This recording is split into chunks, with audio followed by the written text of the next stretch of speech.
The text from my brother Trevor came at 11:23 a.m. while I was reviewing case files in my office. Thanks for the loan, sis. Picked up the Porsche today. You're the best. Automobile. I stared at my phone, confused. I hadn't given Trevor a loan. I hadn't even spoken to him in 3 weeks. I was 29 years old and a senior special agent with the IRS Criminal Investigation Division, the department that investigates tax fraud, money laundering, and financial crimes. My job was tracking down people who hide income, forge documents, and steal from the government. Apparently, I needed to investigate my own family. I opened my personal banking app with shaking hands. My savings account showed a balance of $47,000. It should have shown $387,000. $340,000. Gone. I scrolled through the transaction history, my stomach sinking with each entry. Wire transfer, Trevor Parsons, $85,000. Wire transfer, auto dealership, $95,000.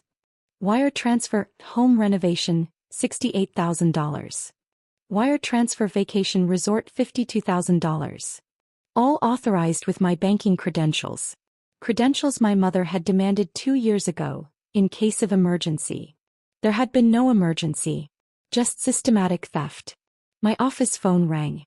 My supervisor, Director Karen Walsh. Parsons, conference room in 5 minutes. We have a situation. I grabbed my files and headed down the hall.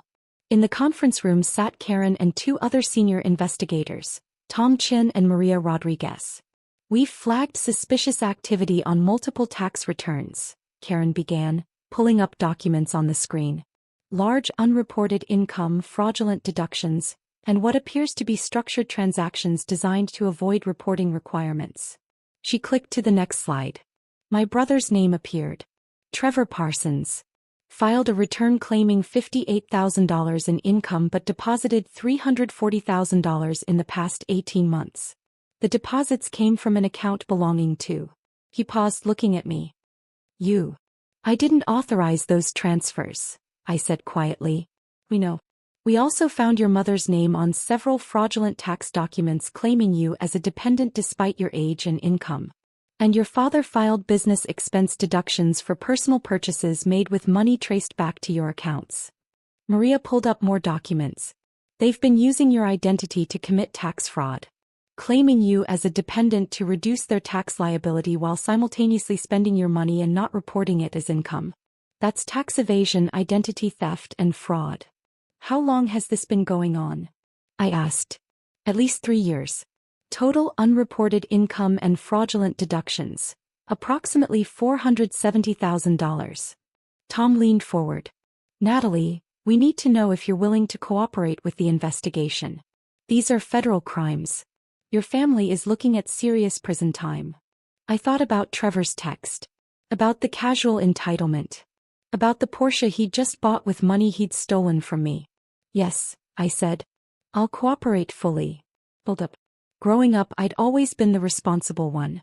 Trevor was 4 years older, charming and reckless, bouncing between jobs and get-rich-quick schemes. Our parents treated his failures as learning experiences, while my successes were expected and unrewarded. When I'd graduated from Boston College with a degree in accounting and forensic finance, Mom had said, "That's nice, dear." When Trevor had dropped out of community college, Dad had thrown him a party and given him $20,000 to start fresh. I joined the IRS at 23 as a revenue agent, working my way up through audits and compliance. At 26, I'd been recruited to Criminal Investigation, the elite division that handles major fraud cases. My work had led to dozens of prosecutions and millions in recovered tax revenue. My family thought I was a boring tax person who made maybe $60,000 a year. They had no idea I was a federal agent making $145,000 with full law enforcement authority. 2 years ago, Mom had called crying about a medical emergency. She'd needed my banking information to help coordinate payments. Like an idiot, I'd given it to her. The medical emergency never materialized. But my savings had slowly disappeared. Now I sat in the conference room as Karen laid out the full scope of their fraud. Your mother claimed you as a dependent on her tax returns for the past 3 years, reducing her tax liability by approximately $32,000. That's fraud, You're financially independent and over 24. Your father deducted $85,000 in business expenses that were actually personal purchases made with funds transferred from your account. The transactions were structured to stay below $10,000 to avoid bank reporting requirements. That's money laundering. Your brother deposited large sums from your account but reported minimal income on his tax returns.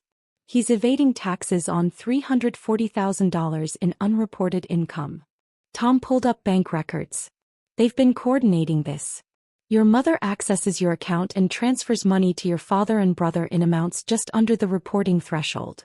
They spend it on luxury items, cars, vacations, home renovations without reporting any of it as income. How did you catch them? I asked. Your brother got greedy, Maria said. He bought an $85,000 Porsche on a tax return showing $58,000 in annual income. That triggered an automatic audit. When we started digging, we found the whole scheme. Karen looked at me seriously. Natalie, this is a major case. Tax evasion, identity theft, money laundering, structured transactions.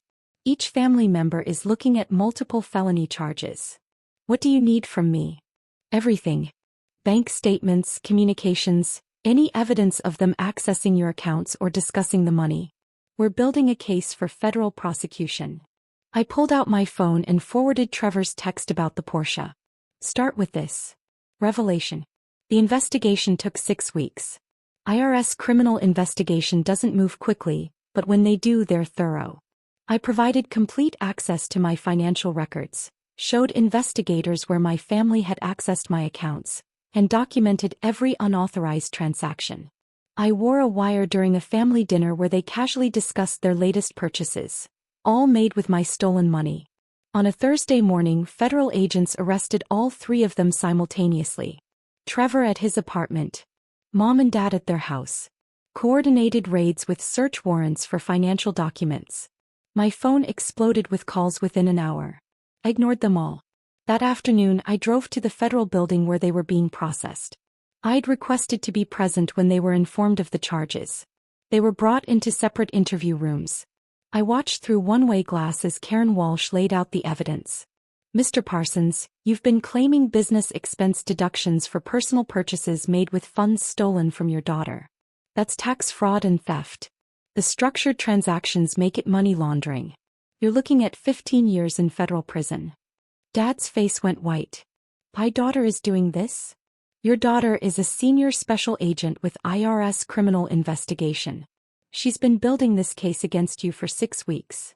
In another room, Maria confronted my mother. Mrs. Parsons, you've claimed your adult daughter as a dependent while simultaneously stealing from her accounts. You've evaded $32,000 in taxes and facilitated $470,000 in fraud. That's multiple felony counts. Mom started crying. She's my daughter. She wouldn't do this to me. She's a federal agent who prosecutes financial crimes. You committed those crimes against her. She's doing her job.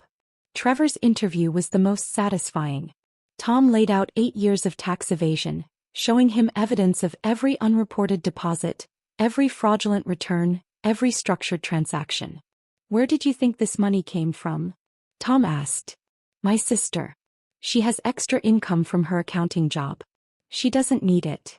Your sister is an IRS criminal investigation agent making $145,000 a year. She needed that money. You stole it. She's with the IRS? Trevor's voice cracked. Like, a real agent? Senior special agent. She carries a badge and a gun. And she's the one who reported you. I stepped into Trevor's interview room. His face went from shock to horrified when he saw me. Nat, you're really a cop? Federal agent. Criminal Investigation Division.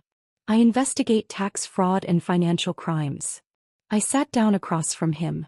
Like the crimes you've been committing against me. We thought it was just spare cash. Mom said you had extra income. You stole $340,000 from me. That's not spare cash, Trevor. That's grand larceny and tax evasion. But we're family.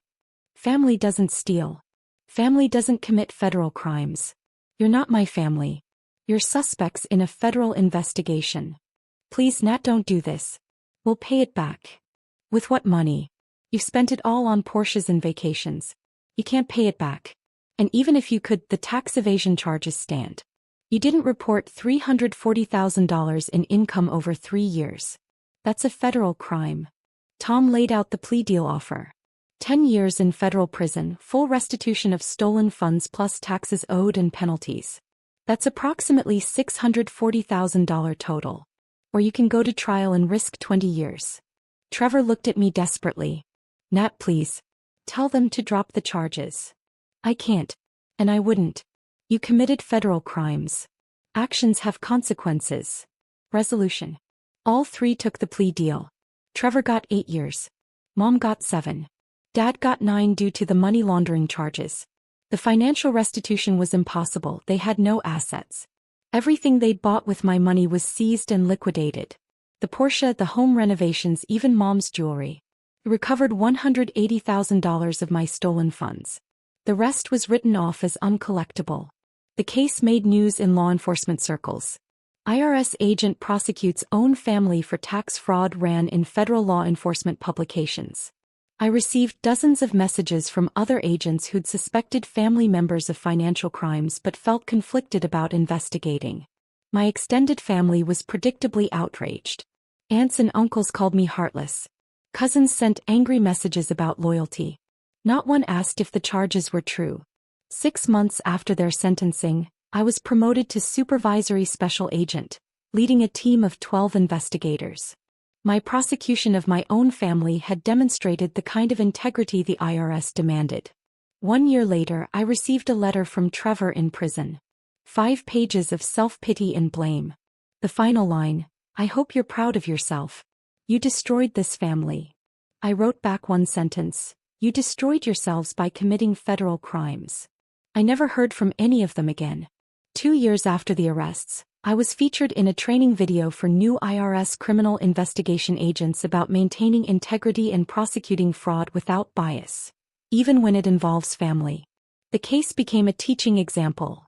When senior agent Natalie Parsons discovered her family was committing tax fraud using her identity, she didn't hesitate.